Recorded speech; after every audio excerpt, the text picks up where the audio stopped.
Welcome to Jyoti Sharma physics. यहाँ पर रटोगे नहीं, समझोगे। Here we feel physics the simplest way. बच्चों, इस वीडियो में हम क्लास 11 फिजिक्स के फाइनल एग्जाम्स को ध्यान में रखते हुए जो डेरिवेशंस की फटाफट रिवीजन सीरीज कंटिन्यू कर रहे हैं, उसमें आज हम कवर करेंगे chapter kinetic theory of gases. यहाँ पर आपको सभी चैप्टर्स के डेरिवेशंस लिखे हुए दिख रहे होंगे, बहुत ही क्लीन वे में लिखे हुए हैं और ऐसा नहीं है कि बहुत शॉर्ट में है। जो भी इनसे रिलेटेड इंपॉर्टेंट पॉइंट्स हैं या इंपॉर्टेंट कुछ क्वेश्चंस हैं, वो सब इसमें इंक्लूडेड हैं। तो आपको इसकी PDF, chapter wise formula sheets, कुछ प्रीवियस ईयर पेपर्स, ये सभी मिल जाएंगे अगर आपने चैनल की मेंबरशिप ज्वाइन की हुई है, जो स्टार्ट होती है ₹29 से।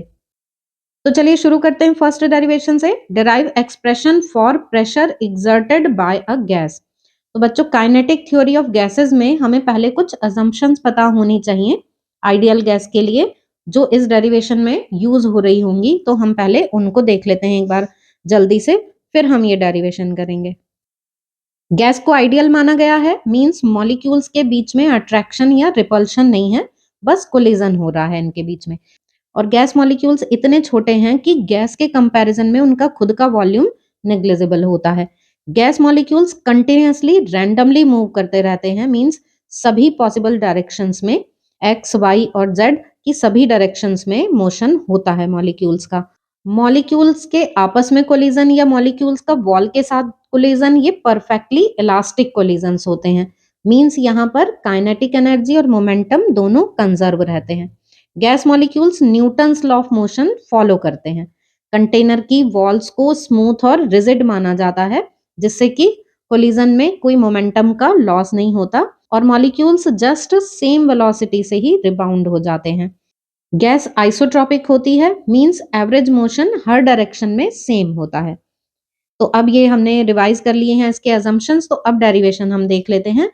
तो एक बार बस स्टार्टिंग की लैंग्वेज देख लेते हैं कि क्या इसमें हम लेकर चले हैं प्रेशर फाइंड करने के लिए एक्सर्टेड बाय गैस, और फिर उसके बाद इधर आप देख सकते हैं कि हम इसको खुद से लिखेंगे। Consider an ideal gas enclosed in a cubical vessel. Let a molecule moving with velocity vx, vy, vz hit the wall perpendicular to the axis of area A and rebound with the same velocity on the basis of kinetic theory. तो यही सब हमने अभी assumption में पढ़ लिया है clearly. तो चलिए अब हम इसका डेरिवेशन देखते हैं। हमने यहाँ पर ये ड्रॉ कर लिया है कि एक ये क्यूबिकल वेसल है जिसके अंदर गैस है। अब एक मॉलिक्यूल इसने जाके वॉल को हिट किया और फिर सेम वेलोसिटी से वो रिबाउंड हो गया। तो अब हम यहाँ पे देखेंगे कि इनिशियल मोमेंटम कितना और फाइनल मोमेंटम। एक बार बच्चों इसको हम ऐसे दिमाग में बिठा लेते हैं कि हमें क्या फाइंड करना है। यहाँ पर प्रेशर, प्रेशर फाइंड करने के लिए हमें जरूरत है फोर्स की, क्योंकि pressure is equal to force upon area. Force हम फाइंड करेंगे मोमेंटम से, क्योंकि the rate of change of linear momentum is equal to the force. तो फिर हमें मोमेंटम फाइंड करना है, तो हम वहीं से स्टार्ट कर रहे हैं कि पहले मोमेंटम में चेंज फाइंड करेंगे, फिर फोर्स फाइंड करेंगे और फिर प्रेशर। अब लैंग्वेज तो जो स्टार्टिंग में लिखनी है वो आपने देख ही ली, तो स्टार्ट करते हैं हम यहां से। इनिशियल मोमेंटम, इनिशियल मोमेंटम कितना है? मॉलिक्यूल का मास हम m ले रहे हैं सपोज, तो यहां पर ये mvx आ गया। फाइनल मोमेंटम, अब वेलोसिटी अपोजिट डायरेक्शन में मींस नेगेटिव हो गई, तो मोमेंटम भी mvx हो गया। तो चेंज इन मोमेंटम क्या होगा?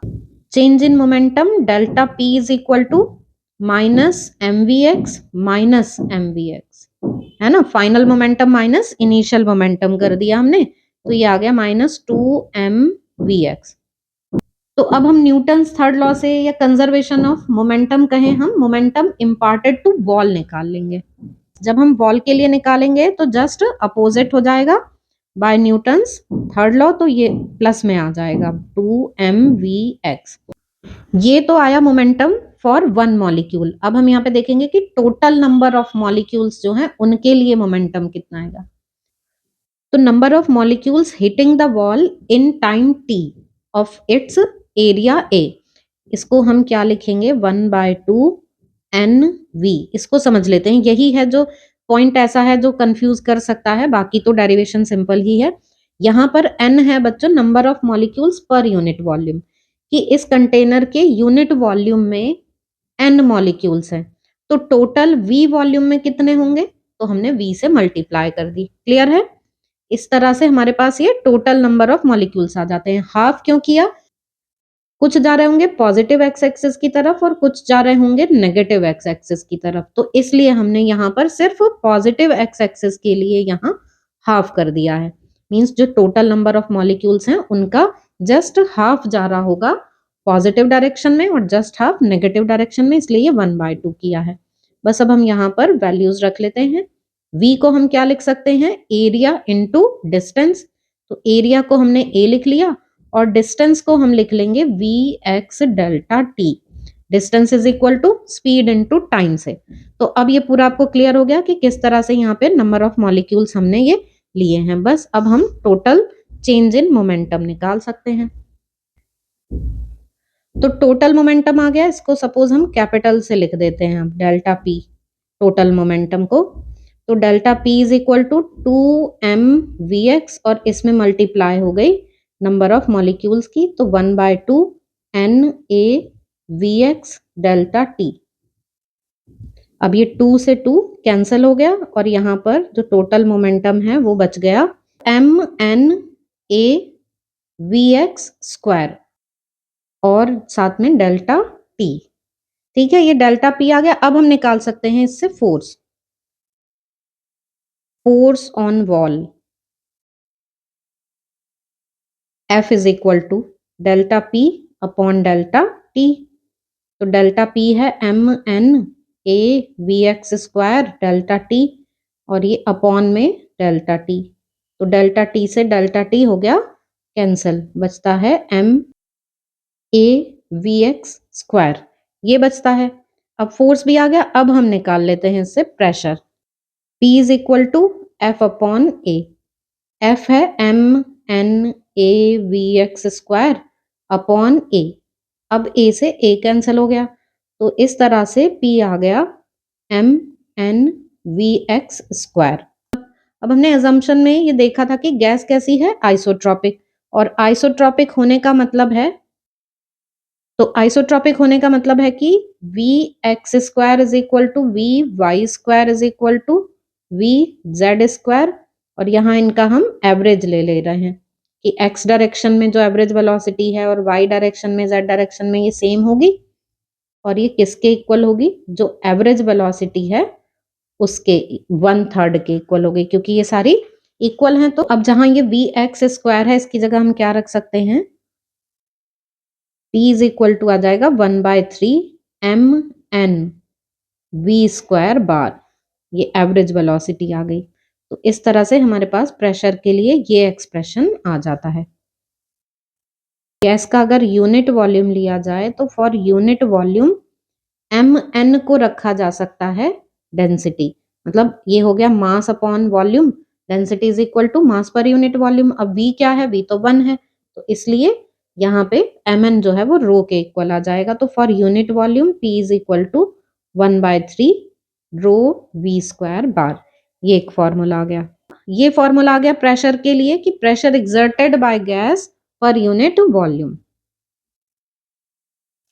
नेक्स्ट क्वेश्चन है, define root mean square velocity of gas molecules, give its relation with temperature. इसके बी पार्ट में state Boyle's law and Charles law of gases from the relation P is equal to 1/3 ρV² RMS।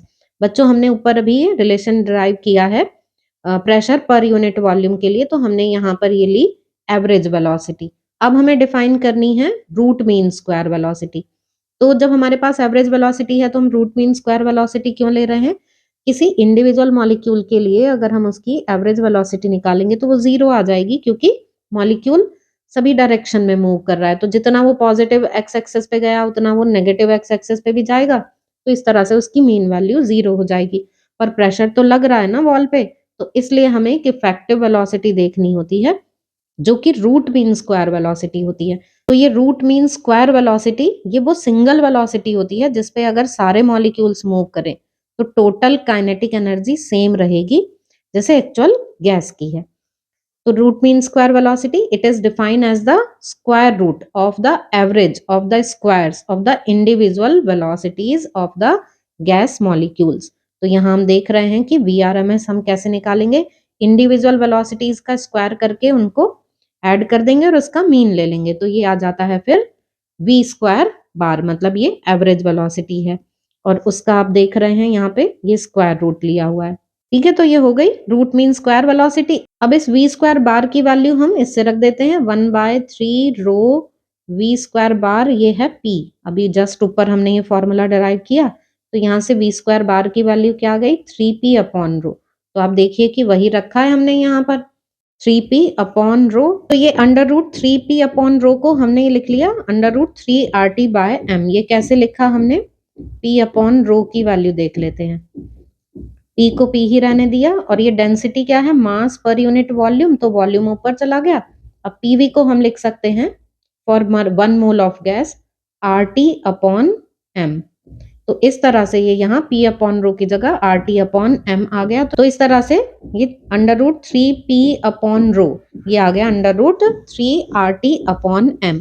और इससे हमें ये relation मिल गया कि ये जो VRMS है ये किस पे डिपेंड कर रहा है, टेम्परेचर पर, एब्सोल्यूट टेम्परेचर पर, क्योंकि यहाँ आप देखिए R भी कांस्टेंट है और M भी कांस्टेंट, तो इसलिए जो VRMS है ये किस पे डिपेंड कर रहा है, टेम्परेचर पर। बस इसी को थोड़ा चेंज कर करके अब हमें बॉयल्स लॉ और चार्ल्स लॉ निकालने हैं। बॉयल्स लॉ हमें पता है, according to Boyle's law at constant temperature pressure is directly proportional to 1/v और pressure is inversely proportional to v। PV is equal to constant होता है, टेम्परेचर कांस्टेंट हो अगर तो अब यहाँ पे यही हमें रिलेशन निकालना है। तो हमने जो फॉर्मूला पहले निकाला था P is equal to 1/3 rho v square RMS, वही लिया। रो की वैल्यू मास पर यूनिट वॉल्यूम रख दी हमने यहाँ पे, rho is equal to m upon v रख दिया हमने। तो PV, इस v को हम ले गए p की साइड, तो PV is equal to 1/3 m v square RMS, ये आ गया। अब यहाँ पे m कांस्टेंट है और ये VRMS डिपेंड कर रहा है t पे, तो अगर t कांस्टेंट हो तो इसका मतलब ये भी कांस्टेंट हो गया। तो अब ये भी कांस्टेंट है तो मीन्स ये वाली साइड पूरी ही कांस्टेंट हो गई, क्योंकि m तो कांस्टेंट है ही। एट कांस्टेंट टेम्परेचर VRMS भी कांस्टेंट हो गया। तो इस तरह से ये जो PV है ये भी कांस्टेंट ही आ गया, और यही होता है बॉयल्स लॉ। तो ये आ गया बॉयल्स लॉ, आपको समझ में आ गया होगा। अब हमें चार्ल्स लॉ निकालना है। चार्ल्स लॉ क्या होता है, V directly proportional to T at constant P। अगर P चेंज ना हो तो वॉल्यूम टेम्परेचर के डायरेक्टली प्रोपोर्शनल होता है किसी गैस के लिए।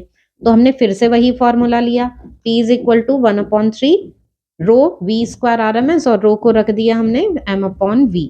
अब देखिए क्या किया है इसमें, इस v को तो हम ले गए इधर p और v के प्लेस को इंटरचेंज कर दिया है ना। ये v चला गया यहाँ p की जगह और p आ गया v की जगह, क्योंकि हमें रिलेशन किसके लिए चाहिए, v के लिए चाहिए, वॉल्यूम के लिए। तो v is equal to 1/3 m upon p v RMS square. अब यहाँ पे m कांस्टेंट है, VRMS किस पे डिपेंड कर रहा है, टेम्परेचर पे। ऐसे में अगर P को कांस्टेंट कर दिया जाए, तो P को कांस्टेंट कर देंगे तो V किस पे डिपेंड करेगा, VRMS पे, और VRMS किस पे डिपेंड कर रहा है, T पे। तो इस तरह से V डिपेंड कर जाएगा T पर, और यही है चार्ल्स लॉ। ठीक है, तो वही हमने यहाँ पे लिख लिया है कि m is fixed and VRMS square directly proportional to T। So if P is kept constant then V directly proportional to T। तो ये ऐसे चार्ल्स लॉ आ जाता है। नेक्स्ट ये एक और छोटा सा रिलेशन है, calculate the average kinetic energy for 1 molecule of gas at constant volume. तो हम यहाँ पे पहले 1 मोल के लिए लेकर चलेंगे, पूरा रिलेशन 1 मोल के लिए निकाल लेंगे, और बाद में एवोगैड्रो नंबर से डिवाइड करके हम 1 मॉलिक्यूल के लिए ये रिलेशन देख लेंगे। तो प्रेशर एक्सर्टेड बाय 1 मोल, ये वही फॉर्मूला है, P is equal to 1/3 rho v square RMS। इसमें रो को हम रख देते हैं m अपॉन v, मास पर unit volume is equal to density, v की मल्टीप्लाई कर दी p में, तो PV is equal to 1/3 m v square RMS आ गया। 1 मोल के लिए PV is equal to RT होता है, तो हमने जहां PV था वहां पे रख दिया RT। ठीक है ना, ये PV जो है इसकी जगह RT रख दिया। अब ये जो 3 है, इस 3 की मल्टीप्लाई RT में कर दी, तो ये 3RT आ गया। इधर बच गया m v square RMS left side में। हमें चाहिए एवरेज काइनेटिक एनर्जी, और काइनेटिक एनर्जी में आता है हाफ। तो इस हाफ की हमने दोनों साइड मल्टीप्लाई कर दी, इधर भी और इधर भी। तो यहाँ राइट साइड में आ गया ये 3/2 RT और लेफ्ट में बन गया ये average kinetic energy. Average kinetic energy for one molecule निकालनी है हमें, तो इसलिए अब हम क्या करेंगे, इस R को एवोगैड्रो नंबर n से डिवाइड कर देंगे। तो half m v square RMS is equal to 3/2 R upon N T. R upon n होता है बोल्ट्जमैन कांस्टेंट Kb। तो टोटल काइनेटिक एनर्जी 1 मोल के लिए 3/2 RT आ गई और 1 मॉलिक्यूल के लिए ये 3/2 KBT आ गई। बस ये इतना सा ही डेरिवेशन था। अब नेक्स्ट देखते हैं हम, show the pressure exerted by the gas is 2/3 of average kinetic energy per unit volume of the gas molecule. क्या शो करना है हमें, यहाँ पर हमें लाना है कि जो प्रेशर है वो है 2/3 2/3 ऑफ एवरेज काइनेटिक एनर्जी।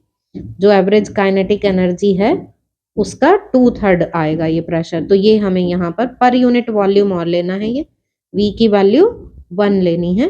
तो इसको भी देख लेते हैं। फॉर्मूला देखिए फिर से वही, P is equal to 1/3 rho V square. Average kinetic translational per unit volume, मतलब kinetic energy per unit volume. तो वैसे काइनेटिक एनर्जी का फॉर्मूला क्या होता है, mv स्क्वायर। m को हम यहाँ पे रख देते हैं, तो मास को हमने वॉल्यूम इंटू डेंसिटी रख दिया और ये v स्क्वायर। अब यहाँ पे वॉल्यूम कितना है, 1 है, तो ये क्या आ गया 1/2 रो v स्क्वायर। ठीक है, तो ये कैसे आया आपको समझ में आ गया कि average kinetic energy per unit volume कितनी आ गई, 1/2 रो v स्क्वायर। अब ये है P की वैल्यू, ये सपोज इक्वेशन 1 है, ये E की वैल्यू, ये सपोज इक्वेशन 2 है। तो हमने यहाँ पर P अपॉन E निकाल लिया, जहां पर E है ये एवरेज काइनेटिक एनर्जी। तो P upon E is equal to divide करके ये आ जाता है यहाँ पे 2/3, बाकी सब कैंसिल हो जाता है। तो अब इस E को हम 2/3 की साइड ले जाते हैं, तो P is equal to 2/3E, यही हमें इसमें प्रूव करना था। तो बच्चों इस वीडियो में हमने ये जो P is equal to 1/3 rho V square फॉर्मूले पर बेस्ड जितने भी डेरिवेशंस थे वो हमने कर लिए, जो छोटे छोटे एक्सप्रेशंस थे वो भी देख लिए। अब नेक्स्ट वीडियो में हम इस चैप्टर का next part, what is the law of equipartition of energy और CP CV गामा, इन सबको हम देखेंगे कि यहाँ CP अपॉन CV की वैल्यू। तो ये वाले अब हम करेंगे नेक्स्ट वीडियो में। मीन फ्री पाथ तक के 3 डेरिवेशन हमारे बाकी रह गए हैं। तो इस वीडियो से रिलेटेड आपके कोई भी डाउट्स हो तो आप कमेंट सेक्शन में पूछ सकते हैं।